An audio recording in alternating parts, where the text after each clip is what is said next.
Bismillahirrahmanirrahim. Assalamualaikum warahmatullahi wabarakatuh. Alhamdulillah, segala puji bagi Allah Jalla Jalaluhu atas segala kenikmatan yang dengannya semua kebaikan menjadi sempurna. Asyhadu an la ilaha illallah wahdahu la syarikalah wa asyhadu anna Muhammadan abduhu wa rasuluh, amma ba'd. Teman-teman sekalian, di antara bentuk kecintaan kita kepada Nabi Sallallahu Alaihi Wasallam, di antara bentuk kecintaan kita kepada Nabi Sallallahu Alaihi Wasallam adalah dengan mempelajari sirahnya Nabi Sallallahu Alaihi Wasallam.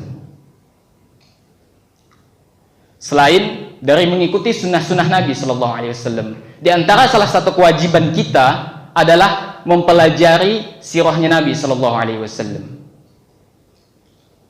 Dan di antara salah satu perkara yang sangat besar sekali dan besar sekali faidah ataupun ibrah yang akan kita dapatkan adalah pada peristiwa perang Uhud.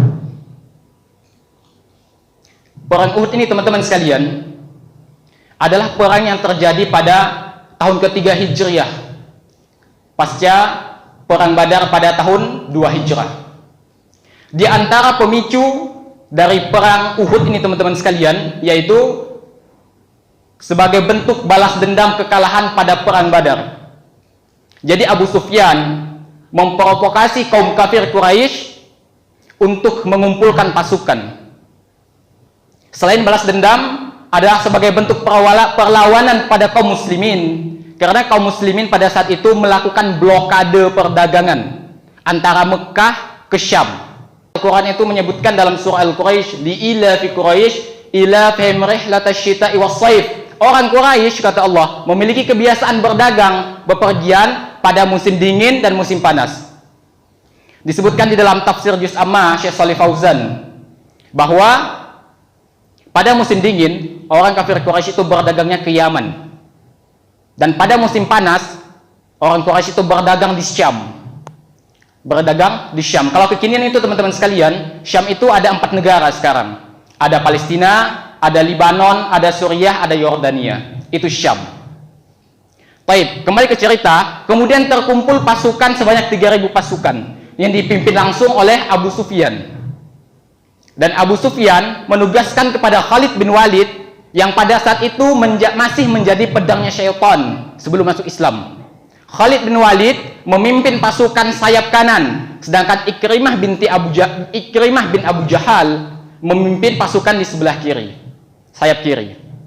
Nah, kemudian teman-teman sekalian, berangkatlah kafir Quraisy ini dengan 3.000 pasukan yang dipimpin dengan pimpinan tertinggi Abu Sufyan. Sayap kanan, saya tegaskan sekali lagi, dipimpin oleh Khalid bin Walid yang saat itu masih menjadi pedangnya syaitan, dan Ikrimah bin Abu Jahal. Namun pada akhirnya nanti kalau kita cek-cek di peristiwa selanjutnya, 3 tokoh ini, Abu Sufyan, kemudian Ikrimah bin Abu Jahal, dan Khalid bin Walid nanti akan masuk Islam pada akhirnya. Misalnya Khalid bin Walid itu masuk Islam pada peristiwa Hudaybiyah, dan Abu Sufyan Walid akan masuk Islam pada peristiwa Fathu Mekah pasca perjanjian Hudaybiyah. Baik, berangkat nih pasukan kafir Quraisy, kemudian berhenti di sebuah mata air yang disebut dengan mata air Sabkhah. Jadi ini adalah mata air yang berada di lembah, dan air ini menuju ke kota Madinah. Ini nggak jauh, teman-teman sekalian, nggak jauh dari kota Madinah. Dan ternyata kaum muslimin belum mengetahui ancaman ini.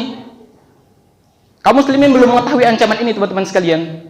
Sampai ketika suratnya paman Nabi SAW, Abbas, itu sampai mengabarkan bahwa orang Quraisy akan menyerang kota Madinah. Nah, kemudian Nabi SAW mengirim mata-mata untuk mengecek, ternyata benar. Mereka berada di lembah Sabkhah, mata air Sabkhah. Kemudian Nabi SAW melakukan musyawarah dengan sahabat. Dan Nabi memutuskan akan melakukan perang kota. Artinya Nabi SAW menginginkan perang kota di mana mereka akan menunggu musuh menyerang kota baru mereka menyerang. Tapi ada sahabat sahabat Ansor yang tidak setuju. Perang di dalam kota itu bukan kebiasaan kami, katanya. Maka Nabi SAW diam dan keluar dan langsung memakai baju perangnya. Singkat cerita teman-teman sekalian, berangkatlah pasukan kaum muslimin berjumlah 1.000 orang.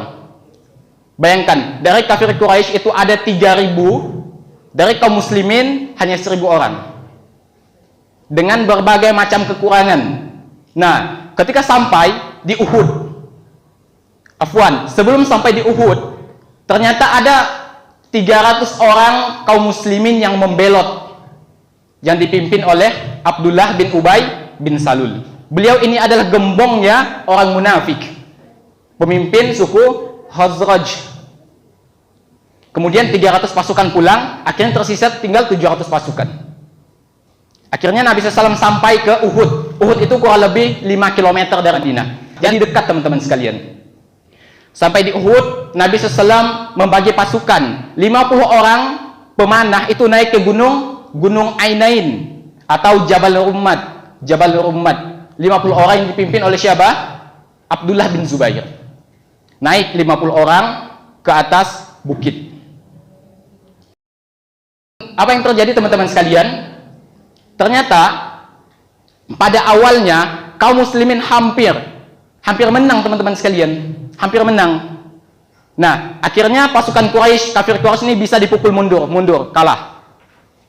Ini detik-detik pertama kaum muslimin menang. Dan para pemanah itu lupa kepada pesan Nabi Shallallahu Alaihi Wasallam. Apapun yang terjadi, kata Nabi, jangan pernah turun dari bukit tersebut.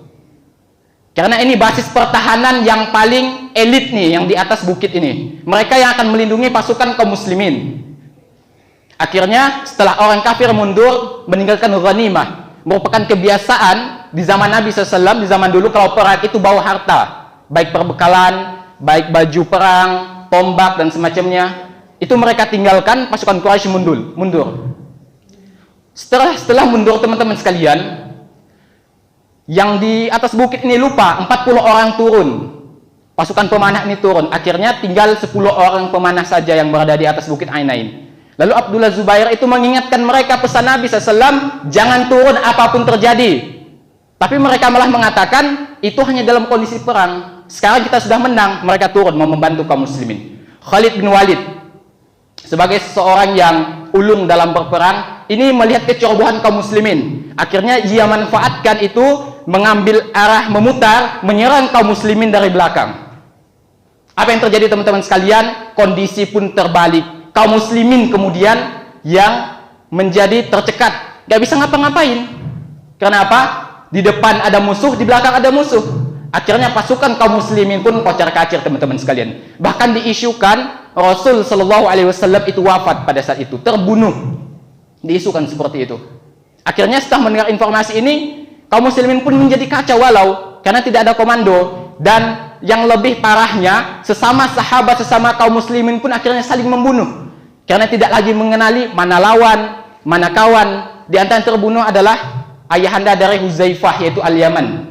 Huzaifah bin Yaman, ayah dari Huzaifah Al-Yaman, itu terbunuh di tangan kaum muslimin sendiri. Karena apa? Tidak sengaja menganggap kawan, dia kira adalah lawan. Nah, kemudian teman-teman sekalian, ada beberapa sahabat yang melindungi Nabi Shallallahu Alaihi Wasallam. Ia dilindungi oleh beberapa para sahabat, dan akhirnya perang pun usai dan dimenangkan oleh kafir Quraisy. Tapi kalau kita berkaca lebih jauh, sebenarnya peperangan ini dimenangkan oleh kaum muslimin. Kenapa? Karena kaum muslimin mendapatkan banyak sekali pelajaran dari perang ini, yaitu taat kepada Allah dan Rasul itu mutlak. Dan kita akan mendapatkan kemenangan teman-teman sekalian. Allah Azza wa Jalla mengatakan, "Wa may yuti'illaha wa rasulahu faqad faza fawzan 'azima." Barang siapa yang taat kepada Allah, taat kepada Rasul, kita pasti akan mendapatkan kemenangan yang besar. Itu pelajaran pertama. Wajibnya kita taat kepada Allah dan Rasul. Kedua, tidak boleh mendahulukan akal ketimbang perintah Nabi dan Rasul. Artinya, perintah Allah dan Rasul itu tidak boleh ditimbang menggunakan akal. Kalau ditimbang menggunakan akal, ini pasti kita akan mengalami kekalahan. Karena Allah mengatakan, ya ayyuhalladzina amanu la tuqaddimu baina yadayillahi wa rasulih. Wahai orang yang beriman, janganlah kalian mendahului Allah dan Rasulnya. Jadi teman-teman sekalian, Ini yang dapat saya sampaikan, kalau lebihnya mohon maaf. Sekian, assalamualaikum warahmatullahi wabarakatuh.